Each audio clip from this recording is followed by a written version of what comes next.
తెలంగాణ రాష్ట్ర అధ్యక్షుడు Hyderabad central university ప్రభుత్వ భూమిని 400 ఎకరాల భూమిని తెలంగాణ రాష్ట్ర ప్రభుత్వం అత్యంత నిరంకుశంగా ప్రైవేట్ వ్యక్తులకు అప్పజెప్పడాన్ని డివైఎఫ్ఐ తీవ్రంగా ఖండిస్తూ ఉంది.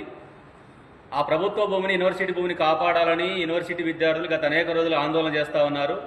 ఈ ఆందోళన మీద రాష్ట్ర ప్రభుత్వం నిర్బంధాన్ని ప్రయోగించడమే కాకుండా అక్రమంగా అరెస్టులు చేయడం, లాఠీ చార్జ్ చేయడం, అమ్మాయిలను కూడా చూడకుండా తీవ్రమైన ఇబ్బందులు గురి చేస్తూ ఉన్నది. నిన్న జరిగిన ఆందోళనలో అక్కడ ఉన్నటువంటి విద్యార్థుల మీద వివిధ రకాల కేసులు పెడుతూ అమ్మాయిలను కూడా చూడకుండా ఈడ్చకెళ్తూ రక్తాలు గారేటట్టుగా రాష్ట్ర ప్రభుత్వం నిర్బంధం ప్రయోగించింది. ఎవరైతే అక్రమంగా అరెస్ట్ చేశారో వాళ్ళందరినీ విడుదల చేయాలని చెప్పేసి, ఇవాళ ప్రభుత్వం వారిని రిమాండ్ చేయాలని చెప్పేసి ఎవరైతే ఇద్దరి మీద పెట్టిందో అక్రమ కేసులను వాళ్ళు విడుదల చేయాలని డివైఎఫ్ఐగా డిమాండ్ చేస్తా ఉన్నాం. భవిష్యత్తు విద్యారంగ అవసరాలకు రాష్ట్రంలో ఉన్నటువంటి విద్యా సంస్థల యొక్క భూముల్ని కాపాడాల్సిన బాధ్యత రాష్ట్ర ప్రభుత్వం మీద ఉన్నది. గతంలో అగ్రికల్చర్ యూనివర్సిటీ భూములను కూడా హైకోర్టుకు తీసుకోవాలని చెప్పేసి రాష్ట్ర ప్రభుత్వం ఒక కుట్రపూర్తి ఆలోచన చేసింది.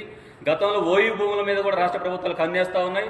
ఇప్పుడు హైదరాబాద్ సెంట్రల్ యూనివర్సిటీ భూములను కూడా 400 ఎకరాల ప్రభుత్వ భూమిని కాజేయాలని చెప్పేసి వస్తున్నటువంటి కుట్రలను డివైఎఫ్ఐ ఖండిస్తూ ఉంది.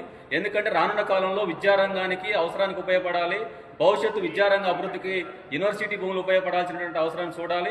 అందుకని రాష్ట్ర ముఖ్యమంత్రి గారు అప్రజాస్వామికంగా నిర్బంధాన్ని ప్రయోగిస్తూ విద్యార్థుల మీద, యూనివర్సిటీల మీద అప్రజాస్వామికంగా దాడులు చేస్తామంటే ఊరుకునే సమస్య లేదు. అందుకనే విద్యార్థుల యొక్క పోరాటానికి అండగా డివైఎఫ్ఐ నిలబడుతుందని చెప్పేసి రాష్ట్ర ప్రభుత్వం 400 ఎకరాల హైదరాబాద్ సెంట్రల్ యూనివర్సిటీ భూమిని తీసుకోవాలనేటువంటి నిర్ణయాన్ని వెనక్కి తీసుకోవాలని చెప్పి డిమాండ్ చేస్తా ఉన్నాం.